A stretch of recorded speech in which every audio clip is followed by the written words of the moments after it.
Two.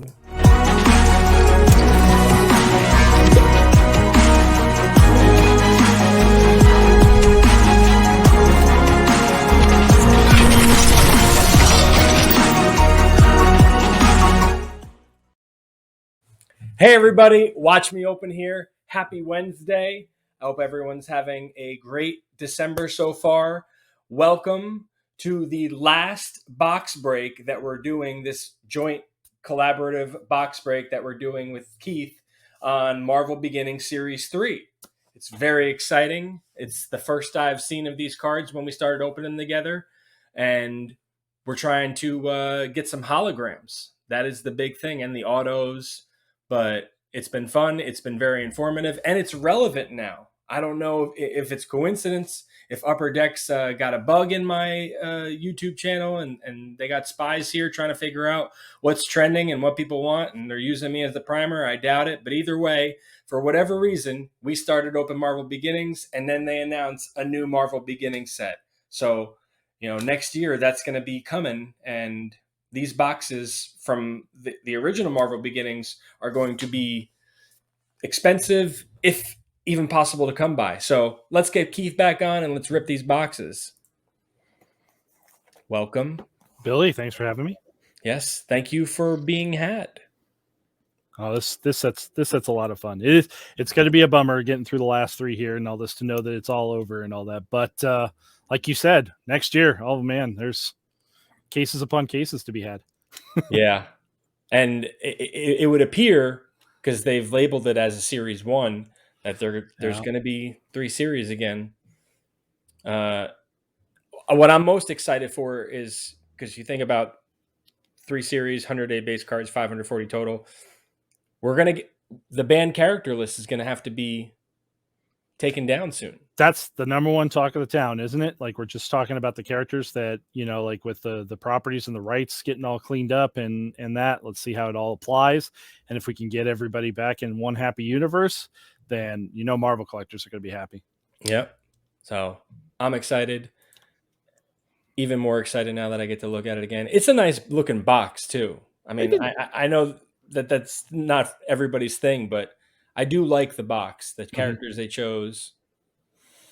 It was definitely a big one there where they turned around and used, we call it recycled art, since all of it's from other material, mostly, Right. Comics and all this. But I thought that, it was really good and really great choices about what they made on the different characters. You got to see between the fronts and the backs, kind of a then and now idea, One thing that I did notice, and I don't know if you noticed it also, when they were talking about the types of cards that are going to be in the set, I think that then and now thing is not going to be the way that it is here. No, I hadn't noticed too much. Honestly, like, I hadn't paid attention to all the details just yet on this. But so what we're looking at right now, we're talking about how there's the then and now, the almost like the low series, high series of X-Men Metal, right? Except we get it both on one card. Yep. So this is going to be a parallel. That would make a lot of sense. But it's I think that one of the biggest things I'm most, this was a very informative set, with the extra details on the back, the little bit of the character information, the first appearance, like using that as example here and all this, where it's first appearance, who the writer, the penciler, and the inkler were on this, name, alias, and a little synopsis. You didn't get that on all the sets. Rittenhouse put out a lot of great sets. I really do like a lot of the things that they did. But many of those sets were just straight art, had no text at all to them through the cards. And I felt like that was something that was missing. I thought that we got that really good in the 90s, and all of us loved power levels and absolutely stuff like that. Marvel Universe Series 3 was my introduction into the Marvel Universe as far as cosmic characters, other different teams and events. Very very eye-opening. A lot of threads there to pull on, and Oh yeah. And somebody's going to make this into a GIF. the It's great. Most of these cards, obviously, we've seen. We're looking just for the kind of like the box hits with our stuff, but we've got Right. we got 3 boxes to get through But tonight and all. anybody new to the channel who Hmm? hasn't seen the other ones and doesn't feel like sitting through them, this is still a new experience for you. And there's probably a good amount of people that didn't watch the originals and then saw beginnings in the news and said, "Oh, hey, beginnings break." Oh, You know? that's a really good point. We're gonna have kind of you've got the right keywords here and all this. So, your base cards. This is again Marvel Beginning Series 3, 180 card base set, but it is cards 361 to 540. Inside of them are 3 primary insert sets. One is the breakthrough issues, which is going to be, again, this is third part of the series here. These will be the card numbers 91 to 135, the last part of it and all this. And then in each one of the series, there was a die cut insert set. X-Men and Avengers were before in the other 2 sets. This one is villains. And again, then and now, then very much done same type of style with that there. And then the micro motion one here is the one that those were independent series. They do not continue the numbering, but those were 60 card sets each time. Yeah. Then our hits that we're kind of looking for, we could find plates. Those were inside the set. We can find sketches. The hologram set, I believe, was 1 in 3 boxes. I always get confused up on that with the ads. Just to be clear, a single hologram. A single hologram. Yes. To get one of the 42 that were in each one of the series, that again were independent for each one of the sets. Those were 1 in 3 boxes. And it's one of the biggest things I obviously, growing up with those 90 sets, we love the hologram inserts. So we want to have them all. We want to turn around and do that. So chasing that was one of the bigger deals. But they also would do breakthrough issues that were signed all the way up to a triple signed one. There were a couple rare ones out there that were signed by 3 different people on the same card. The big hits were there was 35 different Stan Lees, that he had signed 35 different cards of issues that he was involved with. And then there was the Ultimate Comic panels, which were cut panels. Total of about 30 of those cards spread out among the 3 different series. Not set collecting for the faint of heart.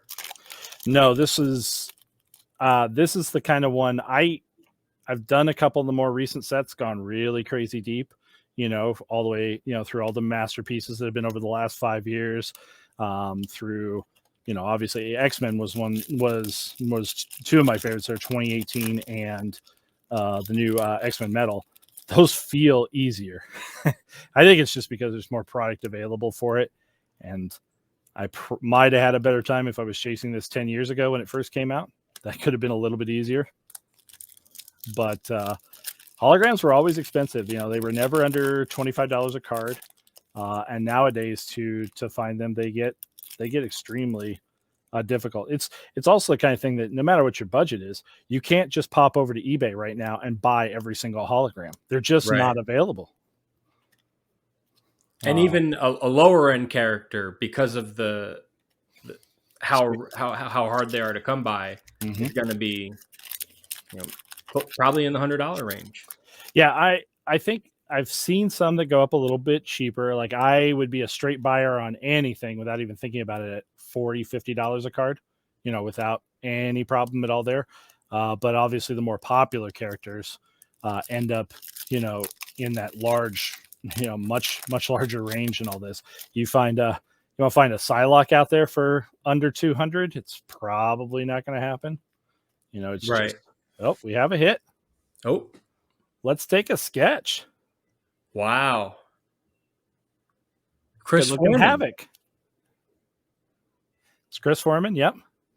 Says, I really like that he put there 58 of 99. Huh. I'm going to guess that means he did 99 pieces for this set.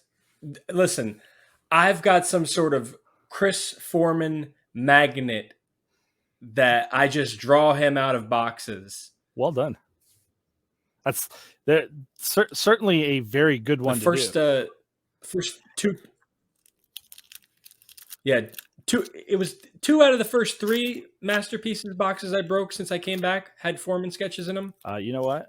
I just saw something special here. Let me see if I can take it off camera for a sec to make it the last card. We got at least a double hit box here. There's our base cards. There's that. And then underneath our micro motion, we've hit a plate. What? That is the Starhawk Black plate. Wow. It's got great definition on it. Really good looking art. It's from the Guardians of the Galaxy most recent run at this time, that had gone on there. Yeah. But yeah, for card number 467.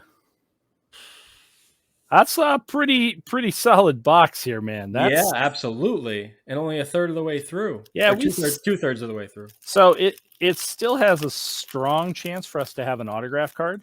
Although, like if we don't, it wouldn't surprise me. Like 2 hits, 2 of the, way more than a box, per box hit kind of thing. Because both of those are not, there's no guarantee on actually, no, I think there is odds on sketches. Sketches are 1 in 48. So it's 1 in a box and a half to hit a sketch. Okay.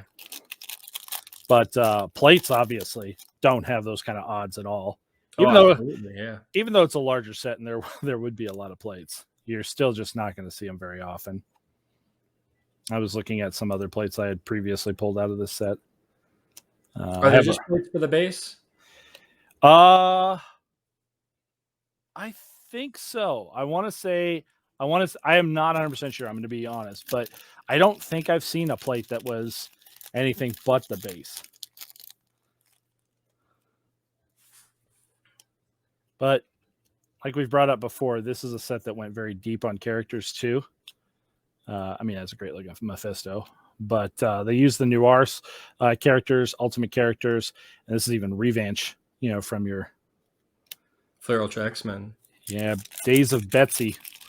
A little bit of body swapping going on, right? So back to a hologram, something I want to point out that's pretty important. I think it gets forgotten a lot about when you see a card listed for sale. Mm-hmm. Especially with a rare card like these holograms from this set. That card's not going to be listed for sale again. No.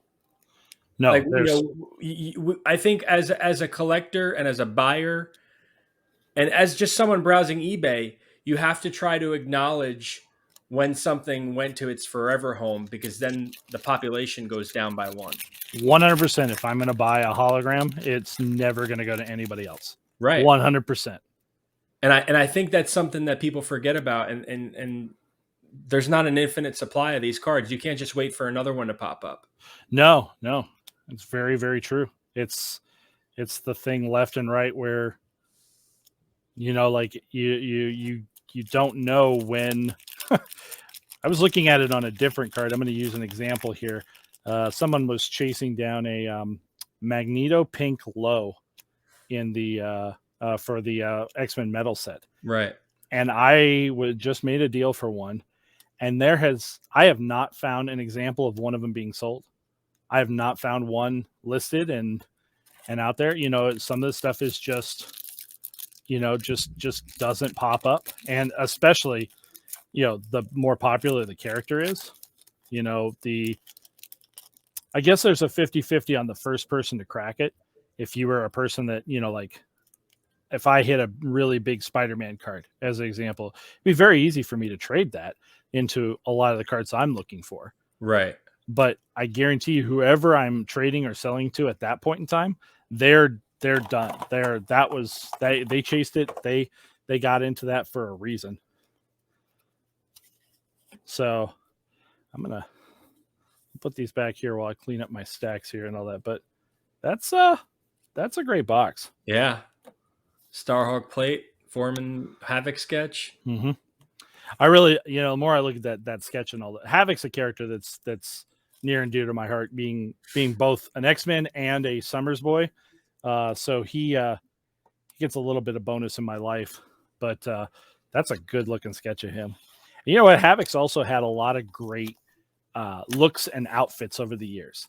That's his X Factor days working as a government stooge stuff. But his original costume, the black suit costumes, like the different stuff. Even he's a favorite character of mine, also from the storyline Mutant X that was in the late 90s, early 2000s. Did you ever read that one? No.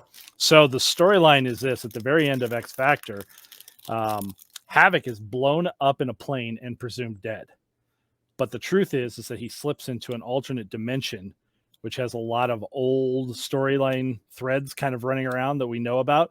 So Storm, his team, is Beast, who has further mutated and is truly like almost not there. Storm is still infected with the Dracula curse. He is married to Madeline Pryor and has a kid. And this alternate world where he knows he's not the guy who's supposed to be there.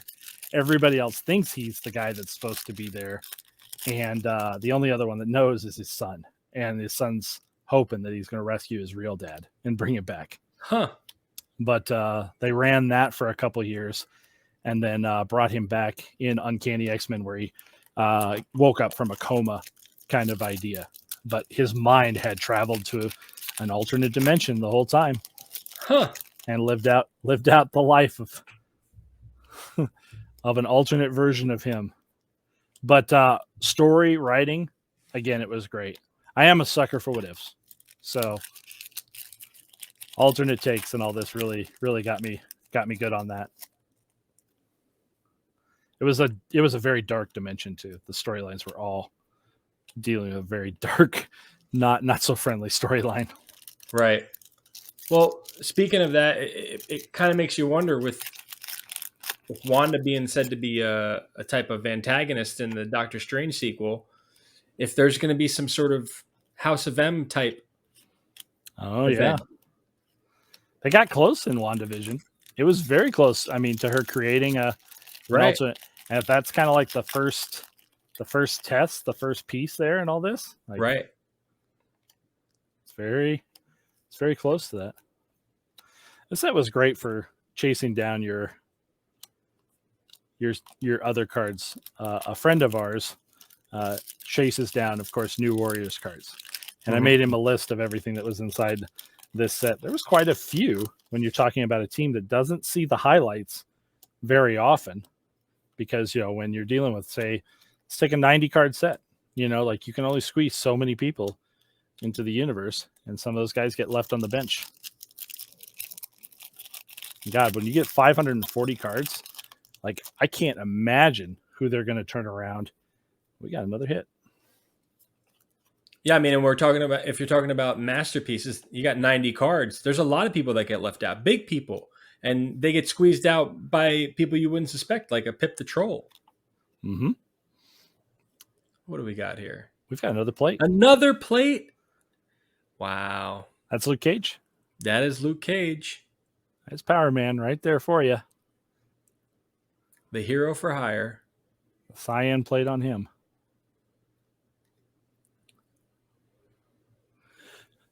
Plates are such the chase for some people, right? I mean, like it's always tough for me because like you can't, for you to go through this set and say find all 4 plates that match, like it's crazy. It's so difficult. But if it's your character, one of the other plates that I have from this set is a Black Widow, and for somebody who loves Black Widow as a character, I mean that's a great plate for them to hit. Yeah. It's fun to find those unique items for your collection. Not a lot of people can have this. It's just in mine. I don't mind having a base set. I love having a base set with, and knowing that I've got that and all this. But there's a couple pieces. You've got some stuff out there that's very, very unique. Sketches serve that purpose really well. One of ones. So, talking about left on the bench, and I had to have said it before, but 540 cards, and we didn't get a high evolutionary. Your guy's got to make it now, right? He's got to be. It's got to be a requirement that there absolutely will be a high evolutionary in one of the 3 sets coming up, right? Yeah. And Upper Deck, since you're listening, you need to turn around and make sure that. Well, it's already, it's already done. The roster is set, at least for Series 1. At least for one, but like I said, you get a lot of pieces in there, which with some possibilities. So, well, because he was only in Marvel Universe Series 1, or no, yep. Series 2. Was it Series 2? I think it was Series 2. 91. And then 2020 Masterpieces. Boy, that makes him a real easy character set for you, right? You don't have to. These guys who are chasing Spider-Man, they're crazy, right? Like they'll never end. You want another hit, Billy? Oh, come on. I know somebody who wants that. Optic Nerve is the signature on it. Optic Nerve. So it's Storm. It's great looking, but it's also Mohawk Storm. Yeah. That's a killer combination. And it's well done. Oh, it's really well done. The camera's not doing it full justice. The highlights inside doing it a lot of justice. So if you're telling me it's missing some, I can't imagine what it looks like in hand. It's so good looking. That is really, really solid. That is amazing. It's funny, you come in, you want to open the boxes, you want to hit the things that you want for your collection, but you never know what's actually in the cards for you, huh? Listen, we're going to turn you into a sketch collector. It's going to happen. You think? That would be disastrous for my wallet. That would be so bad. I mean, how would you? Well, you'll just have to go in real focused. Only Cable and Strife. Only Tyler cards. Only Cable's son, Tyler, prior to becoming Genesis. Listen, I have the ears. Here's the problem. Like, there's so many sketch artists that turn around and watch your shows. Like, all of a sudden, I can make it happen. It's easy. They'll make you put your money where your mouth is. Oh no, they'll be like, oh yeah, watch this. Yeah, watch this. And then I'll sit there and just like I said, I'll go broke. Tony Perner puts one out, and I just would go broke. It would be over. Well, he's watching right now. Yeah, because he corrected me on that cut and pointed out that it was how I had dismissed it so out of hand, and I was so wrong. I was unbelievably wrong. It's now one of my favorite cuts. Getting it pointed out to me and saying, "Hey, why don't you look at this right?" Now it's one of my favorite cuts.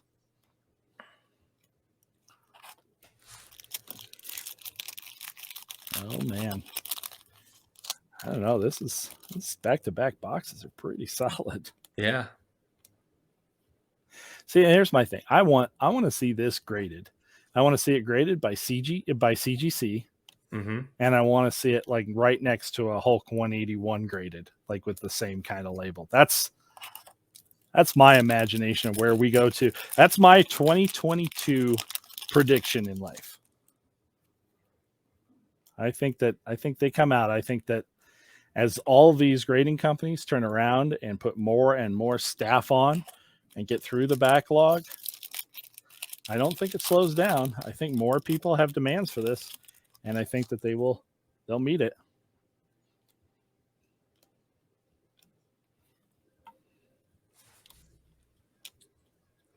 Not bad at all. All right. So Sketch and a plate in each box so far. Yeah, 2 for 2 on that. Seems Can't be mad about that. no. I think you actually go all the way to the category of fortunate at that point. That's pretty great. Because like we said before, there's no odds on a plate. Nope. There's the. I guess they fit a little bit better that way, don't they? Try to square it up for everybody with OCD. And both X-Men. Wow. Yep. The sketch gods are trying to. They're trying. They're trying to tease me in, aren't they? They're just like, here's a little worm on the hook, right? You want to go? All right. This is it, the last one. Drum roll for the last one, right? Last one that I know it's funny because picking these up recently before they made the announcement and all this, which was good timing, but having this nostalgia fix of going back to when this first came out, and I bought cases of it then. It was always a blast of a set. There's just so much to it. We need a hollow. That's how we have to end. I like your thinking, man. I think that's a real solid way for us to turn around and figure it out. I couldn't even tell you like which character is the best hollow in this set because they were all broken up between the different ones. So I can't they came so rare. I never paid attention as to which set. I just kept buying. I needed all of them. How many are you short? Oh, so I think grand total is going to put you at, I thought there was 126 of them. I think I've got maybe a third. A third I think would be generous. I don't think I'm that high. You're putting your covers in the wrong stack. Where? You put the X Factor on the right. Oh, I did. That's a good. That will help me later in the day for catching that. Thank you, sir. I'm sure there were others that I missed. Hopefully not that bad. Hopefully it was done. What? Iron Man seems to be a popular guy, huh? Wow. No signature on the back. There is a signature down here in the corner. Let me see what you I'm get. terrible at identifying them. I don't know if I can get it in focus really well. It's 2012, but above it is maybe the best way I could describe it is a backwards C and an E, like drawn together, like overlapping. Is this Foreman again? No, because he's No. signed in the back and he numbered. Yeah. Yeah. It's impressive. It's an impressive sketch. Yeah. Jeez. I'm telling you, Billy, I'm trying not to become a sketch collector.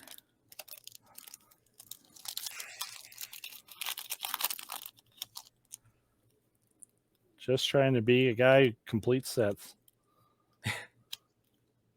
I don't know which is worse. I think no matter what you choose in this industry, it's expensive.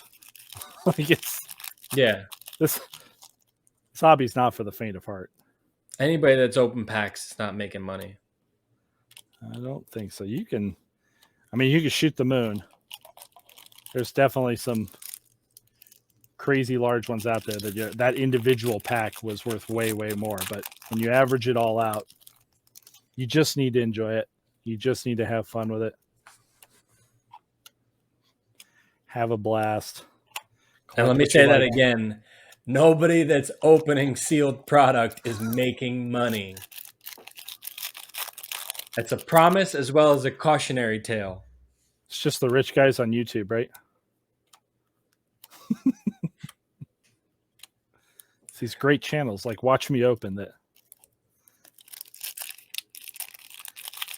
everybody envious of. So, we're getting pretty close to the end of the year. It's looking like we're not going to hit that 500 subscriber goal. But it was a valiant effort. I mean, your numbers keep going up. I think that people Steady appreciate growth this for sure. People appreciate this content quite a bit. It's a lot of fun. I try to be consistent. The one thing that I heard from people who gave me free advice was to be consistent. Consistent content is. Oh, we have got An auto. Yeah, we have an auto. An auto and a sketch. Oh, I peeked. I peeked, buddy.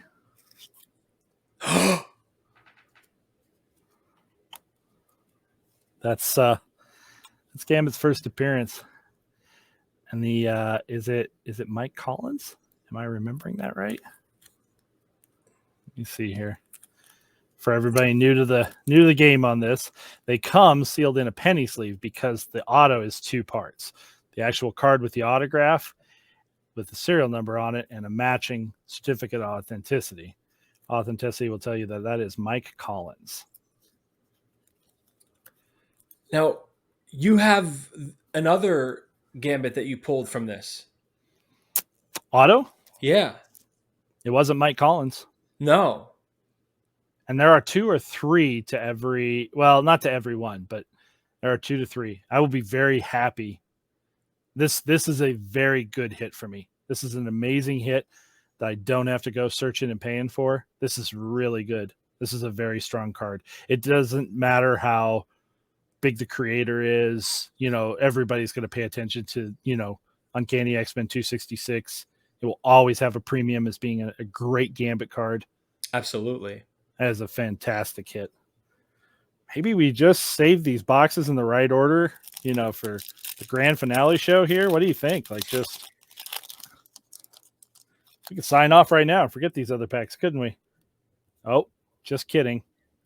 There's another hit. There's another hit in here. It's a hollow, isn't it? It's so shiny. I love that Iron Lad card. You have U.S. Agent. Are you kidding me?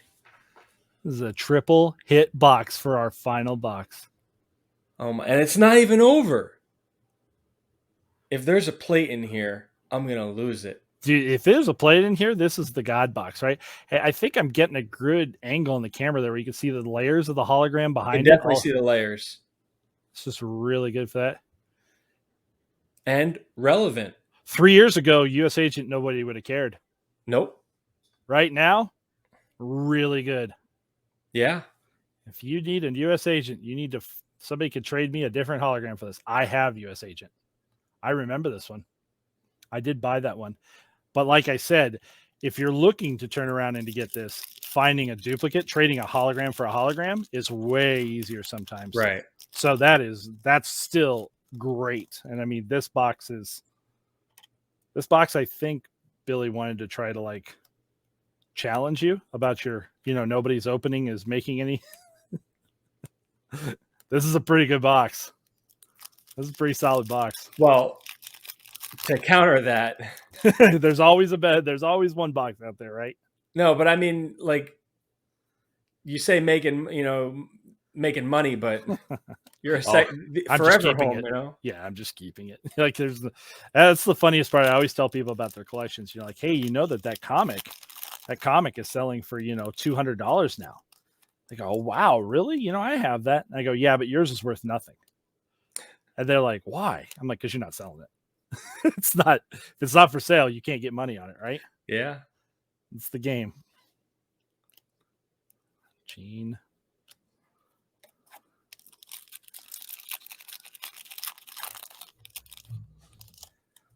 There's definitely no buyer's remorse on this box.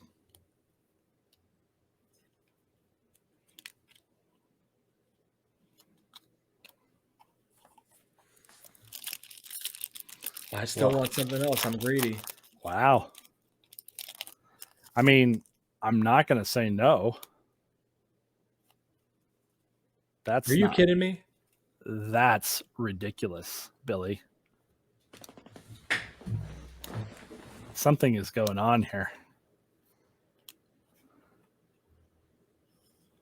No way.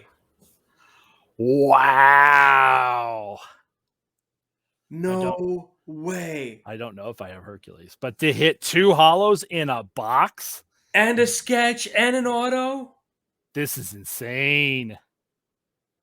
This is insane. This is the hottest box that I've ever been a part of opening. Based on odds, stupid crazy. Let's review our pack odds here for a second, right? Autograph cards 1 in 48, meaning that's 1 in 2 boxes. Right. So sketch cards 1 in 48, 1 in 2 boxes. Hologram cards 1 in 72, so 1 in 3 boxes. The panel cards are 1 in 288, and no odds stated on autographs. But I think we've seen autographs at about 2 per 3 boxes. Like about that. We find the hot box here. Is that what we? I'm like on the edge of my seat here, wondering like what could happen next. I don't know, man. Is it over? I gotta think so, right? Like you just gotta say. I thought I saw something. I did not. That toxin's amazing. Oof. Yeah.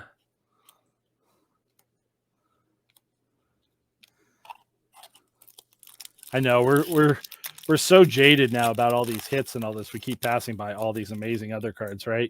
Just great stuff to look at. And again, I think that right now there's a huge revival for this set because of the announcement, right? Like people will care about. If you haven't finished it yet, there might be a little chase. If you have never gotten it, might want to buy a little bit. Yeah, buy a base card set. I do have some sets I'm going to be putting together for the group.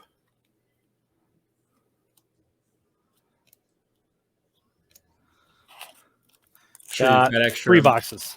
Sure, you got extra micro motion and die cut sets. I do. I've made. It's a little bit easier to make the breakthrough issues set because it's 1 per pack. Like those come out a lot easier. Hulk. But I've already made a couple. We've opened a lot of boxes here, so I've already made a couple extra sets of that stuff. I'm going to put it together. How important is it to you, Billy, if you're building a set that you keep one of the wrappers? It wasn't ever before, but now it's important enough. I just put it in the front cover of the binder. Yep, I do the same. Every so often, I'll get some of those 4-pocket pages and put it in one of those. The problem comes is older stuff when there's different versions of the packs, and then I have to put one of each in there. Yep, I've done that. That's the case. That's the fun of the night. What do you think? Like, I think we got to be happy. I think you got to call it crazy good. You think? I mean, this is just this box. This is just one box.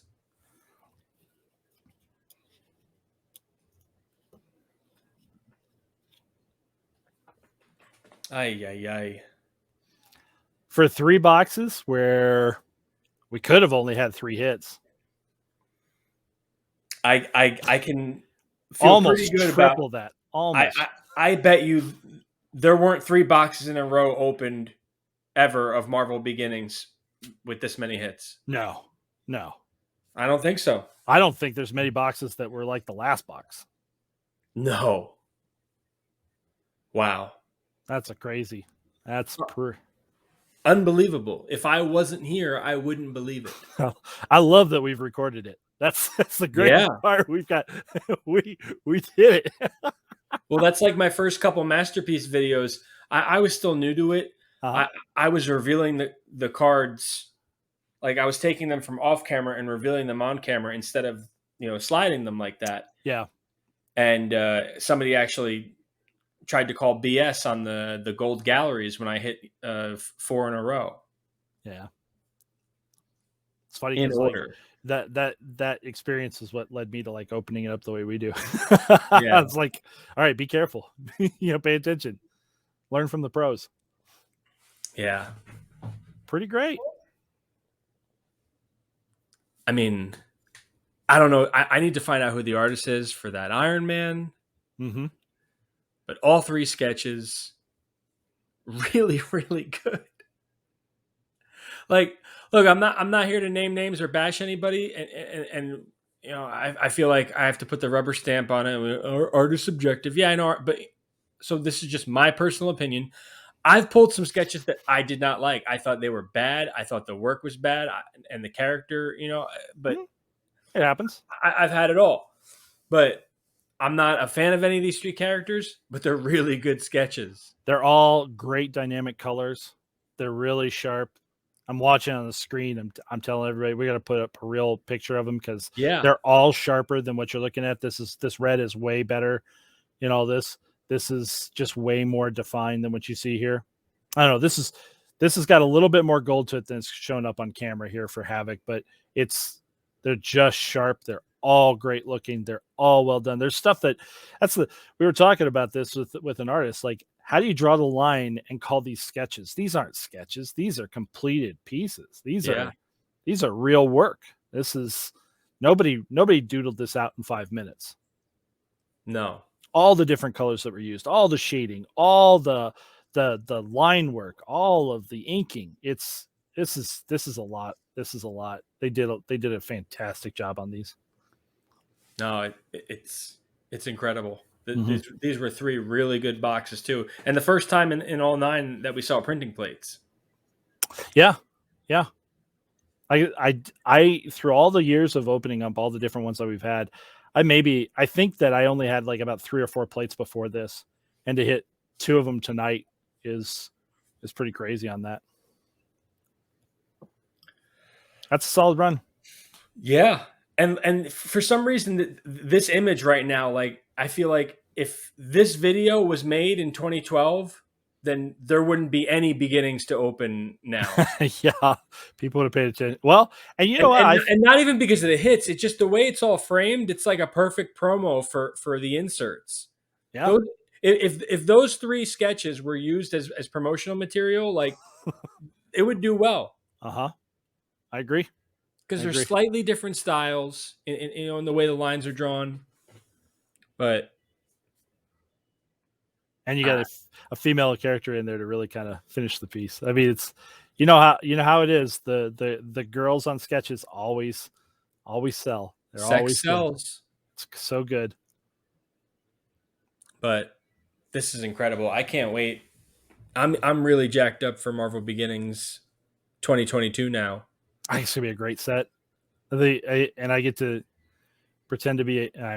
10 years ago I wasn't a kid, but I get to be a kid again with the next thing coming up. It's gonna be so much fun. Very exciting. Well, I'm glad that I was able to come along for your Marvel Beginnings journey. Oh, it's always more fun to share these. It's always fun to do this in a group.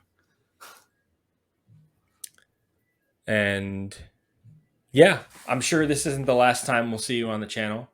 I hope you have a very happy new year, and we will see you on Watch Me Open on 2022. But until next year, everybody should probably just go have a very happy collecting.